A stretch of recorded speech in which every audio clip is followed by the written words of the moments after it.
पाकिस्तान में दहशत गर्दी के बढ़ते हुए वाक़यात का मुकाबला करने के लिए और किस तरीके से हमें आगे बढ़ना है, पूरी कौम को यकजहती के साथ और मजबूती के साथ नेशनल सिक्योरिटी कमेटी का आज इजलास हुआ, जिसमें सियासी क़यादत भी साथ बैठी और अस्करी क़यादत भी साथ बैठी।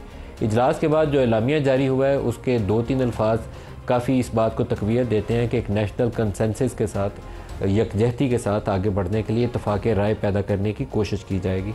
कमेटी का जो एलामिया है उसके अल्फाज ये हैं कि कमेटी ने रियासत की पूरी ताकत के साथ इस ख़तरे का मुकाबला करने के लिए स्ट्रेटिजिक मैदान में भी और मुतफ़िका सियासी अज़म उसको भी पैदा करके एक ऐसे तरीक़ाकार से आगे बढ़ा जाएगा कि मुल्क में दहशत गर्दी की जो बढ़ती हुई लानत है इसका ख़ात्मा यकीनी बनाया जाए।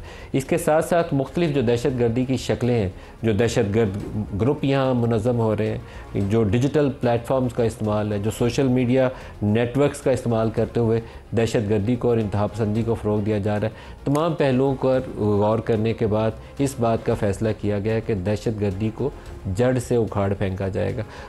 ऑपरेशन की डायरेक्शन क्या होगी उस सूरत हाल को भी वाज़ेह नहीं किया गया कि कौन से स्टेप्स लिए जाएंगे। पहले काइनेटिक होगा, पहले ज़मीनी कार्रवाई होगी, मुख्तलिफ़ इलाकों में बाज़ ऐसे इलाके हैं जहाँ शायद मुख्तलिफ़ जगहों पे जाके लोगों को आपको इंगेज भी करना पड़े, तो वो डायरेक्शंस क्या होंगी, डिटेल्स क्या हैं, उसकी तफसील हमारे पास मौजूद नहीं है। लेकिन ऑपरेशन अज़्म इस्तेहकाम और नेशनल एक्शन प्लान दोनों को मरबूत तरीके से आगे बढ़ाने का फ़ैसला, उसका इजहार वाज़ेह आज के एलामिये से होता है। आज के प्रोग्राम में जो हमारे साथ शुरका हैं उनसे मुख्तलिफ़ पहलुओं के ऊपर बात करेंगे कि पाकिस्तान को आगे बढ़ना है, पुरअमन भी बनाना है, लोगों की जान माल का तहफ़्फ़ुज़ भी यकीनी बनाना है, तो क्या करने की ज़रूरत है। आज के प्रोग्राम में हमारे साथ हैं जनरल ज़ाहिद महमूद साहब, मारूफ डिफेंस एनालिस्ट हैं, डॉक्टर मुसद्दिक मलिक साहब वफाकी वज़ीर हैं PMLN से हमारे साथ, और निसार जट साहब सीनियर रहनुमा है पाकिस्तान तहरीक इंसाफ से। सबको प्रोग्राम में खुश आमदीद कहते हैं। डॉक्टर मुसद्दिक साहब, सबसे पहले आपसे आगाज़ करना चाहूँगा। ज़रब-ए-अज़्ब ऑपरेशन PMLN की हुकूमत में स्टार्ट हुआ था। जनरल राहील ने बड़ा कहना चाहिए एक मजबूत पोजीशन उस वक्त इख्तियार की और दहशत गर्दों को उन इलाकों से मार भगाया जहाँ कहते थे ऑपरेशन करना ही बहुत मुश्किल है। अब दोबारा आपके सामने एक चैलेंज है और दोबारा शायद उसी तरह की एक एक्टिविटी को शुरू करना पड़े। क्या जहन में खाका है आपके? देखिए, वैसे तो ज़रब-ए-अज़्ब से पहले ये शुरू हो चुका हुआ था। पीपल्स पार्टी की हुकूमत में बड़ा एक अच्छा ऑपरेशन किया गया था, स्वात का भी ऑपरेशन किया गया, जिसमें वॉलंटरीली लोगों ने डिस्प्लेसमेंट ली ताकि दहशत गर्दों का कला कमा किया जाए। फिर ज़रब-ए-अज़्ब, फिर रद्दुल फसाद। मेरे ख्याल में उस वक्त एक रिज़ॉल्व था, कम से कम 2 रजीम्स के अंदर ये रिज़ॉल्व था कि दहशत गर्दी को ख़त्म करना है।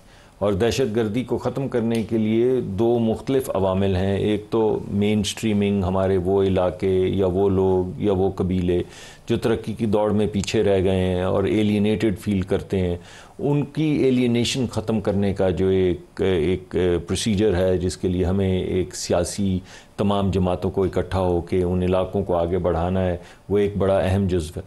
लेकिन उसको कंफ्यूज नहीं करना चाहिए उस दहशत गर्दी से जो इस वक्त हो रही है। 2 अलहदा दे रिलेटेड अवामिल हैं मगर अलहदा अवामिल हैं।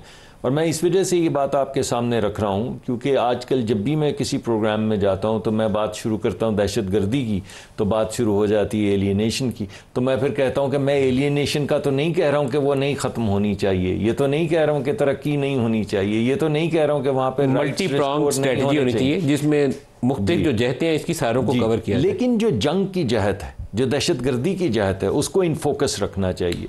और ये गालिबन हमारी रिफ्लेक्शन, अगर आप कोई सेमिनार बुलाएं सारे दिन का तो उसमें तो ज़रूर ये बात होनी चाहिए, लेकिन 25-30 मिनट का जो प्रोग्राम है उसमें ये बात बड़ी वाज़ेह शक्ल में सामने आनी चाहिए कि इस वक्त मुल्क पे हमला हो चुका है, इस वक्त दहशत गर्दी है।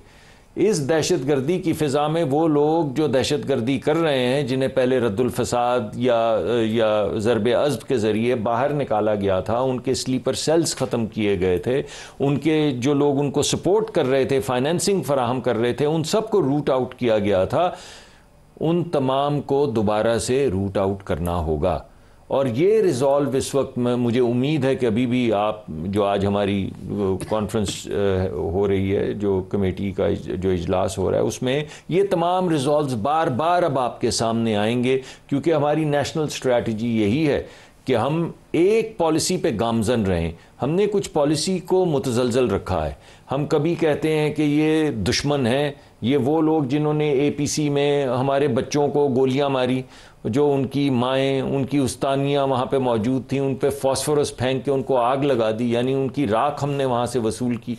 पहले हमने कहा ये दहशतगर्द, फिर हमने कहा ये तो हमारी फैब्रिक का हिस्सा है, ये तो बहुत पुराना हमारी फैब्रिक का हिस्सा है, इनके साथ तो हमारी कल्चरल टाइज़ हैं। अरे भाई, कैसी कल्चरल टाइज़ हैं? एक ऐसी रजीम या ऐसे लोग जो कहें कि बच्चियों को स्कूल नहीं जाने देना, या औरतों को पाबंद कर देना है, या माइनॉरिटीज़ को ख़त्म कर देना है, वो कैसे हमारी फैब्रिक का हिस्सा हैं? ये मैं नहीं कह रहा हूँ कि हमारे यहाँ ऐसे झोल नहीं है हमारी अपनी मौजूदा सिचुएशन में, लेकिन हमें तो उन झोल जो है उनको ख़त्म करना है। बिल्कुल सही। और ये कह के कि वो लोग जो हमारी सोशल फैब्रिक का हिस्सा है, मैं समझता हूँ ये गुफ्तगू जो मैं सुन रहा हूँ ये थोड़ी सी मेरे लिए तकलीफ़ का बायस है कि इतनी कुर्बानियाँ शहादतें देने के बाद इस वक्त ये गालिबन जज साहब बात जो वाक़यात हुए हैं आज NSC के इजलास में भी अभी तक जो हमारे पास डिटेल्स आई हैं उसमें भी बताया गया कि बाज़ ऐसे अटैक्स थे जिसमें अफ़गान नेशनल मुलव्वस थे, बाज़ ऐसे अटैक्स थे कि अटैक तो यहाँ चल रहा था लेकिन उसके हैंडलर्स जो थे, मास्टरमाइंड थे, वो अफ़गानिस्तान में मौजूद थे। तो आपकी दहशतगर्दी तो वहाँ हो रही है इस इलाके में, हमारे फ़ौजी शहीद हो रहे हैं, हमारे पुलिस वाले, हमारे सिविलियन शहीद हो रहे हैं, हमारे बच्चे शहीद हो रहे हैं, लेकिन सरहद पार से उनकी पनाहगाहें भी हैं और स्पोर्ट बेस भी है। कैसे लेकर आगे चला जाए? जी बहुत बहुत शुक्रिया आपका।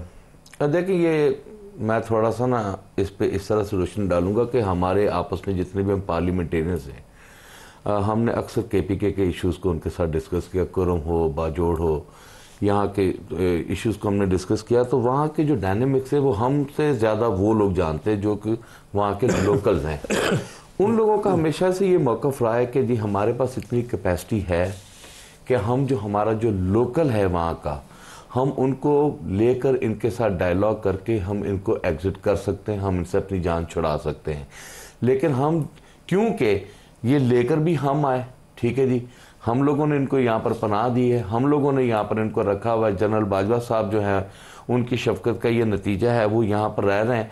अब जब जी नहीं, उसके मैं इस पे भी क्लियर आपको कर दूं कि ये जब PDM-1 की जब हुकूमती अलाउ कैबिनेट ने उस वक्त किया था, हमारी हुकूमत में ये रिकॉर्ड की बात है, उस वक्त मुराद सईद हो गया, हमारे अपना जितनी भी असद कैसर साहब हो गए।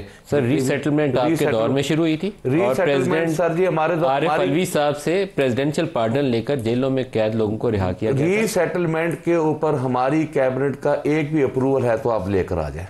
किसने अप्रूवल दी थी? ये शहबाज शरीफ साहब ने दी थी। मैं PDM-1 में दी थी। अभी पूछ लेता हूं। PDM-1 में दी ये सारा बोझ आपके सर पे है। PDM-1 में दी थी बाजवा साहब और जो ISI के जो जर्नैल थे अपना, वो बारहा हमारे इन बातों से इख्तलाफात भी रहे और हमने इस बात पर डिनाई भी किया। किसी बहुत बड़ी कंफ्यूजन का शिकार है। ये कंफ्यूजन इसलिए नहीं है कि कल हमारी पार्लिमानी मीटिंग में ये कैटेगोरिकली तमाम उस वक्त के मौजूद अरकान असेंबली जो के रुकन थे, जो के कैबिनेट का हिस्सा थे, उन लोगों से हमने पूरी जानकारी के बाद ने प्रेसिडेंशियल पार्डन दी हुई है आपकी हुकूमत में। बिल्कुल मुस्लिम खान को वो 2 दी। ठीक है जी।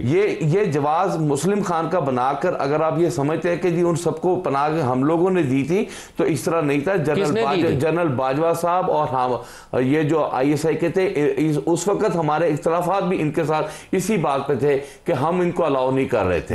और उसके बाद मुझे बताएं जी जनरल बाजवा, अब मुझे बताएं कि PDM-1 में जो कैबिनेट बनी उसने अप्रूवल नहीं दी। शहबाज शरीफ साहब ने अप्रूवल नहीं दी ये सेटलमेंट की, रीसेटलमेंट की। कोई दी थी जो क्या आप कर रहे हैं? बैठे ना, नहीं तो मैं आपको बता रहा हूँ क्यों अपना वहां पर ये गए नहीं अफगानिस्तान में। सर वो आप गलत फहमी का शिकार है। उस वक्त जनरल नदीम को DPISI को अफगानिस्तान भेजा गया था ये कहने के लिए कि ये सरहद पार जो बैठे हुए लोग हैं ये पाकिस्तानी इलाकों पर हमला कर रहे हैं TTP वाले, या तो इनको सरहद से दूर लेकर जाएं और इनको डिसआर्म करें। आप बिल्कुल कंफ्यूजन फैला रहे हैं, दुरुस्त बात नहीं आप कह रहे हैं। नहीं चले, आप गलत बात कह रहे हैं। नहीं, मैं वो तस्वीरें जो हेडलाइन के साथ छपी थी आपने उसकी गलत इंटरप्रिटेशन ली हुई है, वो दुरुस्त नहीं। हमारी इतलात के मुताबिक आप वो दोबारा खबर निकाले, मैं आपको भी भेजता हूँ। आप किसी कंफ्यूजन का शिकार है, ये दुरुस्त बात नहीं है। कहने का मतलब है कि अब जब हम उनको वापस भेज रहे हैं, ठीक है, कौन भेज रहा है? अब कौन भेज रहा है? आप भेज रहे हैं उनको? हाँ जी, जिनको वापस मेरा ख्याल है कि मेरा गंडापुर साहब ने तो कल कहा कि हम इनके साथ बातचीत करने दी जाए, हम इनके साथ बात करें। परसों की जो प्रेस कॉन्फ्रेंस है बड़ी गंडापुर साहब ने तो कुछ और कहा, उनका क्लिप जी उन्होंने कहा, मैं तो कह रहा हूं, तो उन्होंने रिकॉर्ड पे आकर कहा ना, वो तो बातचीत चाह रहे हैं, वो तो कह रहे हैं कि डायलॉग के रास्ते